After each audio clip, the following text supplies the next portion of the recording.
Hit TV YouTube channels లో మీ వ్యాపార ప్రకటనలకు మరియు ప్రమోషనల్ ఇంటర్వ్యూస్ కోసం వెంటనే సంప్రదించండి. నేను అందుకే ప్రారంభంలో చెప్పిన మంత్రులకు సోయి లేదు, అవగాహన లేదు. ప్రభుత్వం కూడా ఎందుకు మరి దాచిపెట్టిందో అర్థం కాలే. వారం రోజుల క్రితం జరిగింది అంటున్నారు.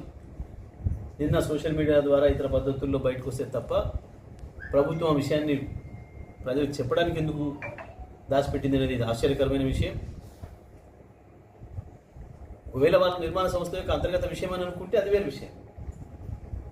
కానీ నేను అందుకే ప్రారంభంలో చెప్పిన మంత్రులకు సోయి లేదు, అవగాహన లేదు. బట్టి విక్రమార్క అర్థం పర్థం లేకుండా ముఖ్యమంత్రి ఎట్లా నోరు వారేసుకుంటాడో ఆయన పోటీపడి నేను నోరు వారేసుకుంటే నేనేదో పెద్దగా అయితే అనుకుని మాట్లాడుతున్నట్టుండు. బట్టి గారు కూడా, బట్టి విక్రమార్క కూడా ఒకసారి పునరాలోచన చేసుకోవాలి. ఆయన మాట్లాడే మాటలు, ఆయన విధానం, ఆయన ఇంతకాలం ఆయనకున్న ఉన్న పేరు ప్రతిష్టలు కూడా పోయి దెబ్బతింటాడు తప్ప ఈ రకంగా రేవంత్ రెడ్డిని చూసి నేను పోటీపడి మాట్లాడితే ఏదో వస్తుందని అనుకుంటే అయితే తెలివి తక్కువతనం అవుతుంది. ఎందుకంటే మీరు ఇప్పుడు బాధ్యతలో ఉన్నారు. కొంచెం బాధ్యతాయుతంగా మాట్లాడడం నేర్చుకుంటే మంచిది. హిట్ టీవీ యాప్ ని డౌన్లోడ్ చేసుకోండి. ఇందులో short news, live news, entertainment movies అన్ని అవైలబుల్ గా ఉన్నాయి. Please download Hit TV app. Hit TV app. Hit TV యాప్ని ఫ్రీగా డౌన్లోడ్ చేసుకోండి.